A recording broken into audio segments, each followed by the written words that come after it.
Assalamualaikum warahmatullahi wabarakatuh. Perkenalkan, saya Maulida Hanum Suraya dengan NIM 21103040022 akan menjelaskan sedikit materi terkait pemutusan hubungan kerja atau PHK.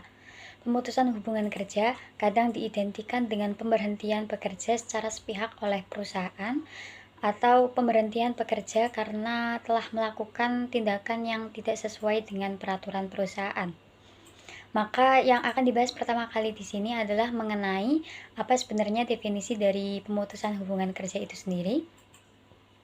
Pemutusan hubungan kerja, definisinya dapat kita temukan dalam pasal 1 angka 25 Undang-Undang Nomor 13 Tahun 2003 tentang ketenagakerjaan, bahwa yang dimaksud dengan pemutusan hubungan kerja adalah pengakhiran hubungan kerja karena suatu hal tertentu yang mengakibatkan berakhirnya hak dan kewajiban antara pekerja atau buruh dan pengusaha. Ketentuan mengenai PHK dalam Undang-Undang Ketenagakerjaan meliputi PHK yang terjadi di badan usaha yang berbadan hukum atau tidak, milik orang perseorangan, milik persekutuan atau milik badan hukum, baik itu milik swasta ataupun milik negara, maupun PHK yang terjadi dalam usaha-usaha sosial dan usaha-usaha lain yang memiliki pengurus dan mempekerjakan orang lain dengan membayar upah atau imbalan dalam bentuk lain. Selanjutnya dalam pasal 151 ayat 1 Undang-Undang Nomor 13 Tahun 2003 dan pasal 37 ayat 1 Peraturan Pemerintah Nomor 35 Tahun 2021 yang merupakan peraturan turunan dari Undang-Undang Nomor 11 Tahun 2020 tentang Cipta Kerja yang mengatur mengenai perjanjian kerja waktu tertentu atau PKWT, alih daya waktu kerja dan waktu istirahat, serta mengenai PHK. Bahwasanya dijelaskan mengenai berbagai pihak dalam suatu perusahaan, entah itu pengusahanya, pekerja atau buruh, serikat pekerja atau serikat buruh, dan pemerintahan harus mengupayakan agar tidak terjadi PHK dalam suatu perusahaan. Kemudian pembahasan selanjutnya yaitu mengenai jenis-jenis PHK. Jenis-jenis PHK dalam hal ini terbagi menjadi 4 macam, yaitu yang pertama PHK demi hukum. PHK demi hukum adalah PHK yang terjadi dengan sendirinya demi hukum, yang mana dalam prakteknya PHK demi hukum secara yuridis dapat terjadi karena berakhirnya perjanjian kerja waktu tertentu atau PKWT, atau PHK tersebut terjadi karena pekerja telah mencapai usia pensiun yang ditentukan dalam perjanjian kerja, atau PHK dapat terjadi karena pekerja telah meninggal usia. Kemudian jenis PHK yang kedua yaitu PHK oleh pengadilan.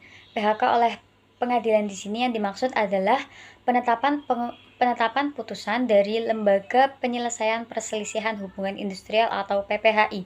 Jadi selama PPHI belum menetapkan putusan PHK dalam suatu perusahaan di suatu perusahaan tersebut, maka pengusaha maupun pekerja atau buruh tetap harus melaksanakan kewajibannya masing-masing. Kemudian jenis PHK yang ketiga adalah PHK oleh pengusaha. PHK oleh pengusaha ini dapat terjadi berdasarkan pada kehendak pengusaha itu sendiri, yang mana karena terdapat kesalahan atau pelanggaran yang dilakukan oleh pekerja atau buruh. Namun PHK oleh pengusaha juga dapat terjadi karena faktor lain, semisal pengurangan tenaga kerja dalam suatu perusahaan atau perusahaan tutup karena rugi dan lain sebagainya. Kemudian jenis PHK yang keempat yaitu PHK oleh pekerja atau buruh. PHK oleh pekerja atau buruh adalah PHK yang diajukan sendiri oleh pekerja atau buruh tanpa ada rekayasa dari pihak lain. PHK oleh pekerja atau buruh juga tidak memerlukan penetapan dari PPHI. Adapun pekerja atau buruh yang ingin mengajukan PHK terhadap perusahaan dapat memenuhi persyaratan seperti yang tertera dalam pasal 36 ayat 1 Peraturan Pemerintah Nomor 35 Tahun 2021. Yang pertama yaitu mengajukan permohonan mengundurkan diri secara tertulis selambat-lambatnya 30 hari sebelum tanggal mulai pengunduran diri. Kemudian syarat yang kedua yaitu tidak terikat dalam ikatan dinas. Kemudian syarat yang terakhir adalah tetap melaksanakan kewajibannya sampai tanggal mulai pengunduran diri dilakukan. Kemudian apa saja hak-hak pekerja yang terkena PHK? Hak-hak pekerja yang terkena PHK yang pertama adalah hak untuk mendapatkan uang pesangon. Uang pesangon yaitu pembayaran berupa uang dari pengusaha pengusaha kepada pekerja atau buruh akibat adanya pengakhiran hubungan kerja tersebut. Kemudian yang kedua yaitu hak untuk mendapatkan uang penghargaan masa kerja. Uang penghargaan masa kerja adalah penghargaan pengusaha kepada pekerja atau buruh yang dikaitkan dengan lamanya masa kerja. Kemudian yang ketiga yaitu hak untuk mendapatkan uang penggantian hak. Uang penggantian hak adalah uang yang diberikan pada pekerja atau buruh sebagai pengganti hak-hak pekerja atau buruh yang belum diambil selama masa kerja. Contohnya yaitu cuti liburan, fasilitas perumahan, fasilitas perobatan, dan lain sebagainya. Kemudian yang keempat adalah hak untuk mendapatkan uang pisah. Uang pisah yaitu uang yang diberikan perusahaan sebagai penghargaan atas pengabdian dan loyalitas karyawan selama masa kerja tertentu dengan prestasi yang baik dan merupakan kompensasi atas tidak adanya uang pesangon dan uang penghargaan masa kerja. Kemudian hak pekerja yang berstatus karyawan kontrak ketika ia terkena PHK, berdasarkan Undang-Undang Ketenagakerjaan, bahwasannya pihak yang memutuskan hubungan kerja sebelum masa berlaku perjanjian kerja berakhir memiliki kewajiban untuk memberikan ganti rugi pada pihak yang dirugikan.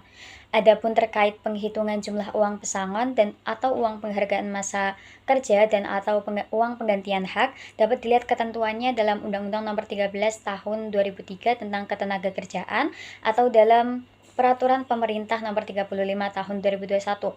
Alasan PHK yang dijatuhkan pada pekerja atau buruh oleh perusahaan juga menjadi dasar besaran penghitungan hak yang akan didapatkan oleh pekerja atau buruh yang bersangkutan.